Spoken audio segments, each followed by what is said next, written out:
দৈত্যকার প্রাচীর দিয়ে ঘেরা এই অনাথ আশ্রমে বাচ্চাদেরকে বছরের পর বছর ধরে আটকে রাখা হয়। তারা জানেও না বাইরের পৃথিবীটা কেমন। এখানে থাকতে থাকতে একটা সময় বাচ্চাগুলোর সামনে আসে এই অনাথ আশ্রমের পেছনের এক ভয়ঙ্কর সত্য। আর বেশি স্পয়লার দিচ্ছি না, চলুন আপনাদের নিয়েই দেখে আসি এই অনাথ আশ্রমের সকল রহস্যের আদ্যপান্ত। এই মেয়েটার নাম এমা। সে একটা অনাথ আশ্রমে থাকে। এই অনাথ আশ্রমে সবার দেখাশোনার কাজ করে ইসাবেলা নামের একটা মহিলা। সব বাচ্চারা তাকে মা বলে ডাকে, কারণ সে তাদেরকে ঠিক মায়ের মতোই আদর যত্ন করে। এখানকার প্রত্যেকটা বাচ্চা একটা নিয়মের মধ্য দিয়ে তাদের দিন পার করে। প্রতিদিন সকালে ঘুম থেকে উঠে তারা একসঙ্গে একটা টেবিলে বসে খাবার খায়। এই অনাথ আশ্রমের প্রধান লক্ষ্য হলো বাচ্চাদেরকে সঠিকভাবে সঠিক শিক্ষা দেওয়া এবং তাদেরকে ভালো রাখা। এখানে স্কুলের মতো পরীক্ষা নেওয়া হয়, আর এই পরীক্ষায় সবচাইতে বেশি ভালো নাম্বার পায় এমা, নরম্যান এবং রে। এখানে প্রত্যেকটা বাচ্চাকে স্কুলের আইডেন্টিটি কার্ডের মতো করে একটা নাম্বার তাদের গলায় বসিয়ে দেওয়া হয়। কিন্তু এই অনাথ আশ্রমের সবচেয়ে অদ্ভুত ব্যাপার হলো এখানকার কোনো বাচ্চাই জানে না বাইরে কি আছে, অর্থাৎ পৃথিবীটা আসলে কেমন সে সম্পর্কে তাদের কোনো ধারণাই নেই। এর সবচেয়ে বড় কারণ অনাথ আশ্রমটা চারিদিক দিয়ে ঘেরা, তাই বাচ্চাগুলোকে এই অনাথ আশ্রমের ভেতরেই জীবন কাটাতে হয়। এখানে কোনো বাচ্চার পারমিশন নেই বাইরে যাওয়ার। বাচ্চাগুলো অনেক ছোট থাকতে এই অনাথ আশ্রমে এসেছে, কিন্তু সারা জীবন তারা এখানে থাকবে না, কারণ এখানে তাদেরকে অ্যাডপ্ট করার জন্য বাইরে থেকে লোক আসে আর এসে এই বাচ্চাগুলোকে নিয়ে যায়। একইভাবে একদিন কোনি নামের একটা ছোট্ট মেয়েকে একটা ফ্যামিলি অ্যাডপ্ট করতে আসে। সবাই হাসি মুখে বাচ্চা মেয়েটাকে বিদায় জানায়। ইসাবেলা কোনির সাথে গেট পর্যন্ত যায় তাকে এগিয়ে দেওয়ার জন্য। তখন এমা লক্ষ্য করে কোনি তার সবচেয়ে প্রিয় খেলনাটা রেখে গিয়েছে, তাই সে নরম্যানের সাথে তাকে খেলনাটা দেওয়ার জন্য যায়। তারা দুজনে যখন গেটের কাছে পৌঁছায় তখন সেখানে ইসাবেলা বা কোনি কাউকেই দেখতে পায় না, তবে তারা গেটটা খোলা দেখতে পায়। সেই সুযোগে তারা গেটের বাইরে পা রাখে। তখন দেখে বাইরে একটা গাড়ি দাঁড়িয়ে আছে, কিন্তু গাড়ির আশেপাশে কেউ নেই। তারা যখন গাড়ির ভেতরে তাকায় তখন একেবারে আটকে ওঠে, কারণ তারা দেখতে পায় কোনি সেই গাড়ির ভেতরে শুয়ে আছে আর তাকে কেউ মেরে ফেলেছে, আর অদ্ভুতভাবে তার বুকের ভেতরে একটা ফুলের তোড়া রেখে দেওয়া। ঠিক তখনই তার গাড়ির পাশে দুইটা ভয়ঙ্কর দৈত্যকে দেখতে পায়, যাদের মুখ আর শরীর খুবই বিভৎস। এমা এবং নরম্যান সঙ্গে সঙ্গে গাড়ির নিচে লুকিয়ে পড়ে। তারা প্রচন্ড ভয় পেয়ে যায়। তারা শুনতে পায় দৈত্যরা বলছে মানুষের মাংস খুবই সুস্বাদু। তাদের মধ্যে একজন বলে এই মাংসগুলো এই ফার্মেই তৈরি করা হয়, ভালো মাংসগুলো বড়লোক রাক্ষসদের জন্য রাখা হয়। এইসব কথা এমা আর নরম্যান শুনে বুঝতে পারে তারা যেই ফার্মের কথা বলছে সেটা তাদের অনাথ আশ্রম। এর মানে হলো তারা এখানে বড় হচ্ছে শুধুমাত্র এই দৈত্যগুলোর খাবার হওয়ার জন্য। এই সব কিছু বুঝতে পেরে তারা দুজন আরো ভয় পেয়ে যায়, কিন্তু সেই ভয়টা আরো বেড়ে যায় যখন তারা দেখতে পায় তাদের মা অর্থাৎ ইসাবেলা, যে কিনা তাদেরকে এত ভালোবাসে, সেও এই দৈত্যগুলোর সাথে জড়িত। নরম্যান ও এমা দুজনেই চুপচাপ ইসাবেলার কথাগুলো শোনে। সে দৈত্যগুলোকে জানায় যেসব স্টুডেন্টগুলো পড়াশোনায় খুব ভালো তারা খেতেও খুব সুস্বাদু হয়। সে দৈত্যগুলোর কাছে প্রমিস করে যে সেই সব স্টুডেন্টদেরকে তাদের কাছে নিয়ে আসবে যারা পরীক্ষায় সবচেয়ে বেশি নম্বর পায়। এইসব কথা শুনে নরম্যান আর এমা সেখানে থাকতে পারে না, তাই তারা চুপচাপ সেখান থেকে পালিয়ে যায় আর সোজা অনাথ আশ্রমের দিকে যেতে শুরু করে। কিন্তু তখনই হঠাৎ করে এমা পা পিছলে পড়ে যায় আর কাঁদতে শুরু করে। সে বিশ্বাস করতে পারছে না কোনি আর বেঁচে নেই এবং ইসাবেলা তাদেরকে এইভাবে মারতে চায়, অথচ ইসাবেলাকে তারা নিজের মায়ের মতো ভাবে এবং ভালোবাসে। নরম্যান তাকে শান্ত হতে বলে আর বোঝায়। সে বলে আমরা খুব দ্রুত এই অনাথ আশ্রম থেকে পালিয়ে যাব, কিন্তু তবুও এমা শান্ত হয় না। তার অন্য বাচ্চাদের জন্য খুবই কষ্ট হয়, যারা এখনো ভাবছে তারা একটা সুন্দর পরিবার পাবে বেঁচে থাকার জন্য। নরম্যান তাকে বলে আমরা পালালে সবাইকে নিয়ে একসঙ্গে পালাবো, তুমি চিন্তা করো না। এদিকে এমা সে রাতে আর ঘুমোতে পারে না। কিছুক্ষণ পর পর সেই দৈত্যগুলোর চেহারা তার চোখের সামনে ভাসতে থাকে। প্রতিদিনের মতো সকালবেলা সবাই খাবার খাওয়ার জন্য টেবিলে গিয়ে বসে। আসে, কিন্তু ইমা কোনোভাবেই স্বাভাবিক হতে পারছে না। নরম্যান ইমাকে স্বাভাবিক থাকতে বলে, কিন্তু যে কোনোভাবেই সে স্বাভাবিক থাকতে পারছে না। আর তাই নরম্যান তাকে অনাথ আশ্রমের একটা খোলা মাঠে নিয়ে যায়। সে তাকে বলে, আমরা দুজন মিলে এখান থেকে বের হওয়ার একটা প্ল্যান তৈরি করব, কিন্তু যতক্ষণ না আমরা সেটা করতে পারছি এই ব্যাপারটা আমরা কাউকে জানাবো না। এরপর তারা প্রথমবারের মতোই অনাথ আশ্রমের বেড়া পার করে আর জঙ্গলের ভেতরে চলে যায়। তারা এখান থেকে বের হওয়ার রাস্তা খুঁজতে শুরু করে। অনেকক্ষণ খোঁজাখুঁজির পরে তারা একটা লম্বা প্রাচীরের কাছে এসে পৌঁছায়। প্রাচীরটা দেখে তারা বুঝতে পারে এটা পার হওয়া তাদের পক্ষে অসম্ভব, তাই তারা আবারও ফিরে আসে। ঠিক তখনই একটা বাচ্চা মেয়ে কাঁদতে কাঁদতে ইসাবেলার কাছে আসে এবং জানায় তার বন্ধু নীলা জঙ্গলের ভেতরে হারিয়ে গেছে। ইসাবেলা এই কথাটা শুনে তার হাতে থাকা একটা ঘড়ির দিকে তাকায় আর তারপর জঙ্গলের দিকে এগিয়ে যায়। অবাক করা বিষয় হলো কিছুক্ষণ পরই সে নীলা নামে সেই মেয়েটাকে খুঁজে নিয়ে আসে। এই সব কিছু পাশে দাঁড়িয়ে এমা আর নরম্যান দেখছিল। তারা বুঝতে পারে ইসাবেলার কাছে যে ঘড়িটা আছে সেটা কোনো সাধারণ ঘড়ি নয়, বরং সেটা দিয়ে সে অনাথ আশ্রমের প্রত্যেকটা বাচ্চার লোকেশন জানতে পারে। পরের দিন সকালে এমা আর নরম্যান একটা দড়ি নিয়ে জঙ্গলে চলে যায়, কারণ তারা দড়ির সাহায্যে সেই বড় প্রাচীরটা পার করতে চায়। তখনই হঠাৎ করে তাদের বেস্ট ফ্রেন্ড রে জঙ্গলের ভেতর থেকে বের হয়ে আসে। আসলে রে বেশ কিছুদিন ধরে তাদের দুজনকে ফলো করছে, কারণ তার মনে হয় এমা আর নরম্যান তার কাছ থেকে কিছু একটা লুকোচ্ছে। রে কে দেখতে পেয়ে তারা দুজন বাধ্য হয়ে তাকে পুরো সত্যিটা বলে দেয়। এসব কিছু শুনে রে তাদেরকে বলে, আমাদের যত তাড়াতাড়ি সম্ভব এখান থেকে পালাতে হবে। ইমা তখন তাকে বলে, আমি অন্য বাচ্চাদেরকে এই মরণকূপে রেখে যেতে পারবো না, তাই আমাদেরকে পালাতে হলে একসাথে পালাতে হবে। এদিকে তারা খুব চিন্তায় পড়ে যায়, কারণ ইসাবেলা সেই দৈত্যগুলোকে কথা দিয়েছে যে সে এবার সবচেয়ে ব্রিলিয়ান্ট স্টুডেন্টদেরকে তাদের কাছে নিয়ে যাবে। ব্রিলিয়ান্ট বলতে এমা, নরম্যান আর রেকে বোঝানো হয়েছে, কেননা তারা তিনজনই সেখানকার সবচেয়ে ভালো স্টুডেন্ট। অন্যদিকে আমরা ইসাবেলাকে দেখতে পাই যে কিনা সব বাচ্চাদেরকে এক জায়গায় ডেকে জানায় তাদেরকে এখন থেকে দেখাশোনা করবে নতুন এক কেয়ারটেকার, যার নাম ক্রোন। এদিকে ক্রোন আসাতে এদের সমস্যা আরো বেড়ে যায়, কারণ সে সব সময় তাদের সাথেই থাকে। অন্যদিকে আমরা ক্রোন আর ইসাবেলাকে একসঙ্গে দেখতে পাই। তারা নিজেদের মধ্যে কোনো একটা গোপন বিষয় নিয়ে আলোচনা করছে। ইসাবেলা তখন তাকে সেই খেলনাটা সম্পর্কে বলে যেটা কোনি ফেলে গিয়েছিল। আসলে সেদিন রাতে এমা এবং নরম্যান খেলনাটা দিতে গিয়েই সেখানে ফেলে চলে এসেছিল, আর সেটা ইসাবেলা পেয়েছিল। আর সেদিনই সে বুঝতে পেরেছিল এমা আর নরম্যান সেখানে এসেছিল।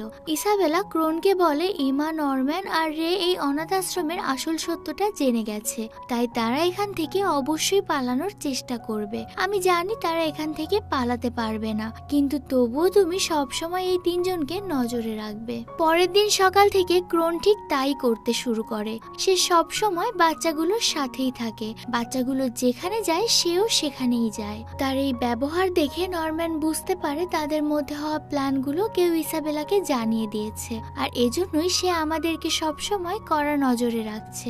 নরম্যানের মনে হয় তাদের মধ্যে কেউ একজন ইসাবেলার স্পাই, আর সে নিয়ম করে সবকিছু ইসাবেলাকে জানাচ্ছে। কিন্তু সে বুঝতে পারে এই কাজ কোনো ছোট বাচ্চাদের নয়, বরং তাদের বয়সী কারোর। তাই তারা প্ল্যান করে তাদের বয়সী ডন আর গিল্ডা নামের আরো যে দুটো বাচ্চা আছে তাদেরকে তারা সব সত্যি বলে দেবে। তারা তাদের প্ল্যান মতো কাজ শুরু করে দেয়, কিন্তু তাদের সবকিছু শোনার পরে ডন এবং গিল্ডা প্রথমে কিছুই বিশ্বাস করে না, কিন্তু শেষ পর্যন্ত তারা তাদেরকে সাহায্য করতে রাজি হয়। এরপর নরম্যান ইমা এবং রেকে জানায় সে গিল্ডা ও ডনকে দড়ির দুটো মাথা ধরার দায়িত্ব দেবে, আর তারপর তারা এক এক করে সেই দড়ির সাহায্যে ওই প্রাচীর পার হবে। তখন যদি ডন আর গিল্ডার মধ্যে কেউ পালিয়ে যায় বা ইসাবেলার কাছে চলে যায়, তাহলে বুঝতে হবে সেই হলো ইসাবেলার। পরদিন সকালে তারা দেখতে পায় কেউ তাদের দড়িটা লুকিয়ে ফেলেছে, অর্থাৎ তারা জানতে পেরেছে কে ইসাবেলার স্পাই।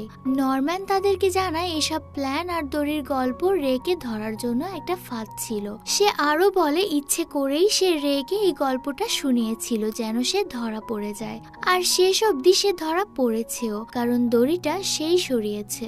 এর মানে হলো ইসাবেলার স্পাই আর কেউ না, বরং স্বয়ং রে। রে অবশেষে সব সত্যিটা স্বীকার করে নেয় আর বলে, আমি অনেক আগেই অনাথ আশ্রমের সত্যিটা জানতে পেরেছিলাম, কিন্তু আমি এখান এখান থেকে পালাতে পারিনি। পালাতে গিয়ে আমি ইসাবেলার হাতে ধরা পড়ে গিয়েছিলাম। তখন ইসাবেলা আমাকে বুঝিয়েছিল আমি হাজার চেষ্টা করলেও এখান থেকে বের হতে পারবো না, বরং আমাকে দৈত্যের হাতে তুলে দেয়া হবে। সে আরো বলে ইসাবেলা আমাকে বলেছিল আমি যদি তার হয়ে স্পাইয়ের কাজ করি তাহলে সে অনেক দেরিতে আমাকে দৈত্যের হাতে তুলে দেবে, আর এই কারণেই আমি এই কাজটা করছিলাম। আমি সবকিছু তাকে জানিয়ে দিতাম, তবে আমাদের দড়ির সাহায্যে প্রাচীর পার হওয়ার প্ল্যানটা আমি তাকে এখনো বলিনি। এইসব কথা শুনে নরম্যান বুঝতে পারে রে এখনো তাদের দলেই আছে। তখন রে আবারও তাদেরকে বলে আমি অনেক দিন ধরে এখান থেকে পালানোর চেষ্টা করছি, কিন্তু একা পারছি না বলে তোমাদেরকে জানিয়েছিলাম।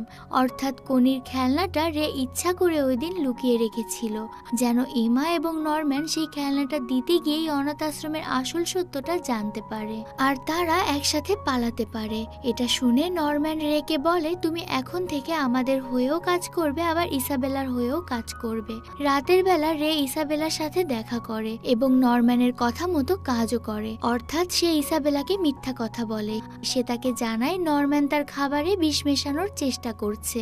এই খবরটা দেওয়াতে ইসাবেলা তাকে ধন্যবাদ জানায় আর বলে খুব তাড়াতাড়ি তাকে নিতে একটা ফ্যামিলি আসবে।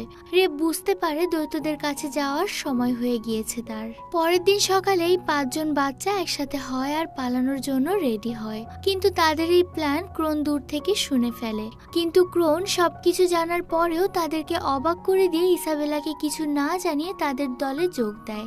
এই বাচ্চাগুলো জানতে পারে ক্রোন ঠিক তাদের মতোই একজন স্টুডেন্ট ছিল আর তার গলায়ও ঠিক তাদের মতো নাম্বার আছে। ক্রোন জানায় তার লক্ষ্য হলো ইসাবেলাকে তার পথ থেকে সরিয়ে দেওয়া আর তার জায়গাটা দখল করা। তাই ক্রোন এই বাচ্চাগুলোকে সাহায্য করতে রাজি হয়ে যায়।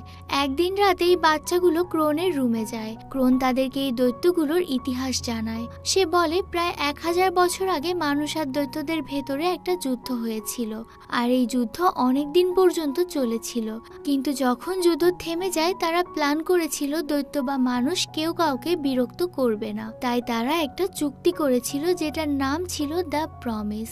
এই চুক্তিতে তারা বলেছিল মানুষ আর দৈত্য আলাদা আলাদা বসবাস করবে আর এমনটাই তারা করছিল। কিন্তু কিছু মানুষ তখন দৈত্যদের জগতে আটকা পড়েছিল আর এজন্য তারা ধীরে ধীরে দৈত্যদের শিকারে পরিণত হচ্ছিল। দৈত্যরা বুঝতে পেরেছিল বুদ্ধিমান মানুষদেরকে খেলে তাদের বুদ্ধি বাড়বে, তবে তারা একটা শর্ত মানুষদেরকে দেয় আর সেটা হলো তারা যদি তাদেরকে বুদ্ধিমান মানুষ জোগাড় করে দেয় তাহলে তারা বাকি মানুষদেরকে ছেড়ে দেবে। আর এই কারণেই দৈত্যদের জগতের বাইরে থাকা মানুষগুলো এই ধরনের ফার্ম তৈরি করেছে আর আমরা এখন যেখানে আছি সেটা ঠিক তেমনই একটা ফার্ম।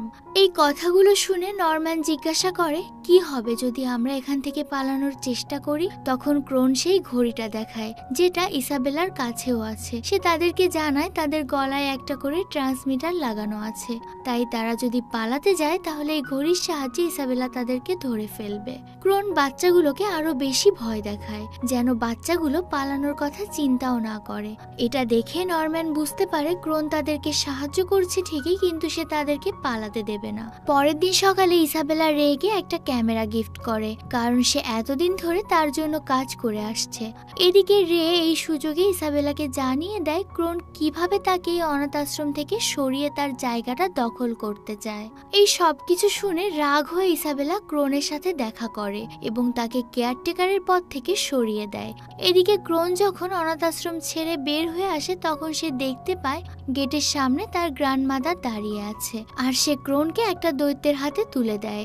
দৈত্যটা তাকে সেখানেই মেরে ফেলে। অন্যদিকে ইমা এবং নরম্যান সেই প্রাচীরের কাছে যায় আর অন্যদিকে রে ইসাবেলাকে ব্যস্ত রাখে আর বাকি দুইজন বাইরে থেকে ইসাবেলা এবং রেকে ফলো করতে থাকে। কিন্তু তাদের এই প্ল্যান ব্যর্থ হয়ে যায়। ইসাবেলা সবকিছু বুঝতে পেরে যায়, তাই সে রেকে ঘরে আটকে রেখে নরম্যান এবং ইমাকে ধরার জন্য বেরিয়ে পড়ে।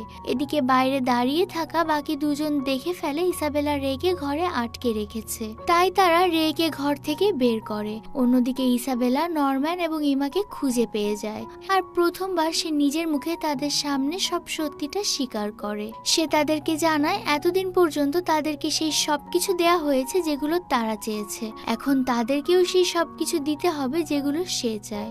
এর মানে হলো ইমা এবং নরম্যানকে তাদের জীবন দিতে হবে। এই সবকিছু শুনে ইমা ইসাবেলার উপর অ্যাটাক করে আর অন্যদিকে নরম্যান পালাতে শুরু করে। করে, কিন্তু ইসাবেলা খুব সহজেই এমার পাটা ভেঙে দেয়। এটা দেখে নরম্যান সঙ্গে সঙ্গে থেমে যায়। ইসাবেলা তাকে জানায় কালকেই তার এই অনাথ আশ্রমের শেষ দিন, কারণ তাকে দৈত্যের কাছে পাঠিয়ে দেওয়া হবে। রাত হলে সবাই এক জায়গায় হয় আর নরম্যানকে নিয়ে চিন্তা করতে থাকে, কিন্তু নরম্যান তাদেরকে বোঝায় সে যদি দৈত্যের কাছে যায় আর সেখানে মারা যায় তাহলে তারা এখান থেকে বের হতে পারবে, তাই তাকে যেতেই হবে। এদিকে সবাই ঘুমিয়ে পড়লে নরম্যান অদ্ভুত একটা পেন খুঁজে পায়। এই পেনটা অদ্ভুত কারণ এটা দিয়ে খুব সহজেই এখান থেকে পালানো যায়। এরপর নরম্যান আবারও সেই প্রাচীরের কাছে যায় আর দড়ির সাহায্যে উপরে ওঠে, কিন্তু প্রাচীরের ওপাশে আর যেতে পারে না কারণ এটা খুবই উঁচু। তাই সে আবারও অনাথ আশ্রমে ফিরে আসে। সে তার মৃত্যুটাকে মেনে নিয়েছে। এদিকে এমা, রে আর বাকি বাচ্চারা নরম্যানকে শেষবারের মতো জড়িয়ে ধরে। ইসাবেলা নরম্যানকে নিয়ে যেতে এমা আরো জোরে জোরে কাঁদতে শুরু করে। অন্যদিকে নরম্যান গেটের কাছে পৌঁছালে সে খুব অবাক হয়ে যায়। সে দেখে সেখানে দৈত্যের বদলে একটা মানুষ দাঁড়িয়ে আছে। এই মানুষটা জানায় সে এখানে দেখাশোনার কাজ করে, অর্থাৎ মানুষ এবং দৈত্যদের মধ্যে সম্পর্ক কেমন চলছে সেসব দেখাশোনা করে। এইসব কথা বলতে বলতে একটা দৈত্য নরম্যানের সামনে এগিয়ে আসে আর তাকে গিলে ফেলার জন্য রেডি হয়ে যায়। এরপর বেশ কয়েক মাস কেটে যায়। আমরা এমাকে দেখতে পাই যে কিনা এখনো পায়ের ব্যথার কারণে বিছানায় শুয়ে আছে। এমনকি সে এবং রে এখান থেকে পালানোর সব আশা ছেড়ে দিয়েছে আর মেনে নিয়েছে তাদের মৃত্যু এখানেই হবে। আর এভাবে আরো 2 মাস কেটে যায়। আজকে রে কেউ দৈত্যের হাতে তুলে দেওয়া হবে। সেদিন রাতে এমা রে এর কাছে যায় আর তাকে বোঝায় এখনো সুযোগ আছে পালানোর, কিন্তু রে প্ল্যান করে এই ঘর সহ নিজেকেও পুড়িয়ে ফেলবে। তাই সে ঘরের ভেতরে আগুন লাগিয়ে দেয়। আগুন চারদিকে ছড়িয়ে যেতে এমা জোরে চিৎকার করে ইসাবেলাকে ডাকে। ইসাবেলার সঙ্গে সঙ্গে সেখানে ছুটে আসে আর প্রত্যেকটা বাচ্চাকে সেই ঘর থেকে বের হতে বলে, কিন্তু যখন সে ঘরের ভিতরে যায় সে দেখে ঘরে একটা বাচ্চাও নেই। আর এখান থেকে আমরা বুঝতে পারি এই সবকিছু এমা এবং রে এর প্ল্যান ছিল। আসলে গত 2 মাস ধরে তারা সম্পূর্ণ হাল ছেড়ে দেওয়ার মতো অভিনয় করে গিয়েছে, যেন ইসাবেলা তাদেরকে সন্দেহ করতে না পারে। আর তাদের সাথে ডন এবং গিল্ডাও বাকি বাচ্চাদেরকে এই ব্যাপারটা জানিয়ে দিয়েছিল আর প্রত্যেককে এই দিনের জন্য তৈরি করেছিল। এমনকি এমা একটা চিঠি আর একটা পেন পেয়েছিল যেটা কিনা নরম্যান তার জন্য রেখে গিয়েছিল। আর এই চিঠিতে নরম্যান আগে থেকে এখান থেকে পালানোর প্ল্যান লিখে রেখেছিল, যার কারণে গত 2 মাস ধরে এমা সেই প্ল্যান মোতাবেক চলছে।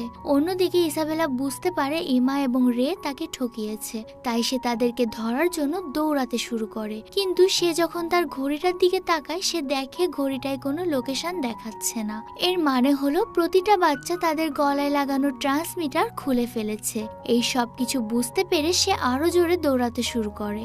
অন্যদিকে বাচ্চাগুলো এক এক করে দড়ির সাহায্যে প্রাচীরে উঠতে শুরু করে এবং একটা সময় পরে তারা উপরে উঠে যায়। এখন তাদেরকে নিচে নামতে হবে। তাদের কাছে একটা বড় দড়ি আছে যেটার এক মাথা তারা একটা গাছের সাথে বেঁধে দেয়। তারপর এক এক করে দড়ি বেয়ে যেতে শুরু করে। এভাবে প্রত্যেকটা বাচ্চা অনাথ আশ্রম থেকে বের হয়ে যায়, শুধুমাত্র থেকে যায় ইমা।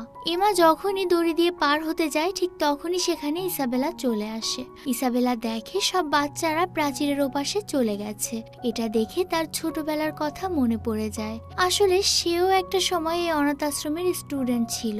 তারও এমন অনেক বন্ধু ছিল। তারও স্বপ্ন ছিল এই প্রাচীর পার হওয়ার, কারণ সেও স্বাধীন হতে চেয়েছিল, কিন্তু সে সেটা করতে পারেনি কারণ তার আগেই দৈত্যদের হাতে তার বন্ধুরা মারা যায়। এসব কথা মনে করে ইসাবেলা বেশ ইমোশনাল হয়ে পড়ে। তার মনে হয় সে স্বাধীন হতে পারেনি ঠিকই, কিন্তু এই বাচ্চাগুলোকে স্বাধীনতা দেওয়া উচিত। তাই এমা যখন দড়ি বেয়ে পার হচ্ছিল ইসাবেলা তখন দড়িটা কাটতে গিয়েও থেমে যায় আর তাকে যেতে দেয়। এরপর ইসাবেলা বাচ্চাগুলোকে হাসি মুখে বিদায় জানায়। বাচ্চাগুলো জঙ্গল পার করে এগোতে শুরু করে, কিন্তু তারা জঙ্গলের রাস্তা চেনে না, এজন্য তারা থেমে যায়। ঠিক তখন ইমা সেই অদ্ভুত পেনটা বের করে। পেনটা খুলতেই সেখান থেকে একটা প্যাঁচা বের হয়ে আসে, যেটা কিনা তাদেরকে রাস্তা দেখিয়ে সেখান থেকে নিয়ে যায়। অন্যদিকে ইসাবেলা সেই গ্র্যান্ডমাদার আর সেই গার্ডের সাথে দেখা করে। সে তাদেরকে সব কথা জানায় যা যা এতদিন ঘটেছে। এই সব কিছু শুনে তারা ইসাবেলার ওপরে অনেক রেগে যায়। এই জন্য রাগে তারা ইসাবেলাকে দৈত্যের হাতে তুলে দেয় আর দৈত্য তাকে শাস্তি দেয়, অর্থাৎ তাকে মেরে ফেলে। আর এর সঙ্গে সঙ্গে আমাদের আজকের এই হরর মিস্ট্রি আর অ্যাডভেঞ্চার মুভির গল্পটি শেষ হয়ে যায়।